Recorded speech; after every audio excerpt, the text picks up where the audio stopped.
Alright, making a warrior build that can camp staff in the open world took some figuring out, but the end result is definitely worth it. Unlike other videos, I'm gonna show you two builds. One is a Spellbreaker that zooms across the map and dispatches enemies in a single combo. The other is a Berserker that can solo any champion or bounty with relative ease. You could take the Berserker build everywhere, but I personally prefer the flow of Spellbreaker whenever I'm tackling regular content. The good news is that both builds use the exact same gear setup, so you can easily swap between them by using the build template. The warrior staff does feel slow and clunky without quickness and has relatively low damage modifiers. To remediate this, we're gonna use Jade Bot Protocols, but if you don't own End of Dragons, there are still a few changes you can make, which I'll all add in the pinned comment. Anyway, let's take a look at the traits and start with Strength, which will increase the power we get from Might, make our dodges deal damage, and let our burst skills restore some of our endurance. Brave Stride will provide us with stability every time we use a movement skill, which is any ability that will displace us. So Staff 2 and 3, Bull Rush, and both Sundering Leap and Headbutt whenever we're playing Berserker. Great Fortitude will increase both our survivability by granting us extra HP, as well as our damage by increasing the power of our critical strikes. And the Grandmaster trait will change depending on the build you're playing. If you're playing Spellbreaker, you'll want Berserker's power for a solid boost to your damage. But if you're playing Berserker, you'll want to go with Aggressive Onslaught instead, so that you can maintain quickness at all times. One of Staff's main issues is generating adrenaline, which is why the discipline or defense trait lines won't do us any good. Arms, on the other hand, has a trait that will grant us extra adrenaline every time we critically strike an enemy. And with our crit chance maxed out, we'll never have to wait to use our burst attacks. This trait line also increases the effectiveness of Fury, adds vulnerability to our burst attacks, and grants us with a stacking ferocity buff so our critical hits can hit even harder. Now, if you're playing Spellbreaker, you'll only get a level 1 burst attack and gain access to full counter as a trade-off. Whenever you time this ability right, it will block an enemy's attack, deal damage, crowd control them, and reset your burst attack's cooldown. So once you get used to timing this, you'll be able to land 2 burst attacks in quick succession.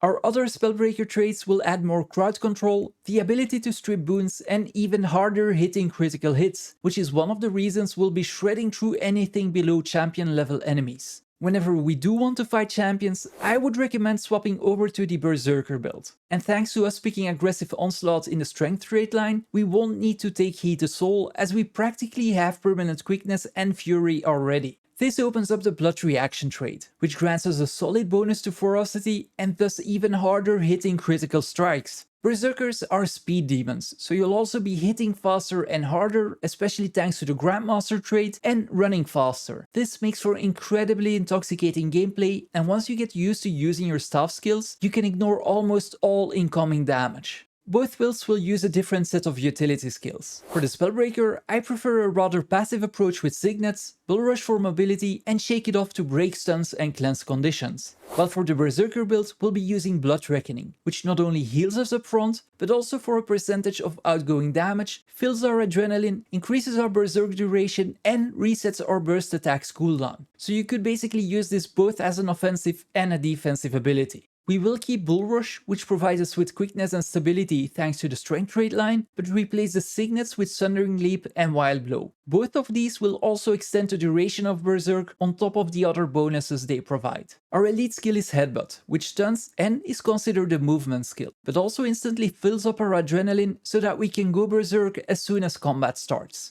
And if you happen to join the meta event, feel free to swap all of your utilities for banners so that you can buff your allies or instantly bring anyone downed back to life. When it comes to using the staff, you'll want to prioritize staff 2 and 4 for damage, as well as some healing and crowd control, and hit your burst attack as soon as it's available. Staff 3 is a long-range dash and grants both Aegis and protection, and Staff 5 will let you block all incoming attacks and can heal for massive amounts of HP. So if you're about to take a heavy hitting attack, or you're standing in a puddle, use Staff for its full duration, pop the heal afterwards, and you'll be as good as new. As for gear, I like the added survivability that Marauders and Dragons provides. I mixed and matched both sets to get to 55% critical hit chance, which will be boosted to 100 with all of the other bonuses. And Runes of the Fireworks for some extra power and boon duration, which will help maintain some of our most potent boons. The sigils in our weapons are force and impact, for a decent boost to overall damage. Although I tend to replace impact with frenzy whenever I'm playing Spellbreaker, as this reduces our cooldowns by 2 seconds every time we kill an enemy. You could significantly improve your overall DPS by adding either a dagger and axe or dual axes in your second set, but the goal of these videos is trying to get the maximum enjoyment out of the new weapons. And honestly, I've been camping staff and I've been doing just fine.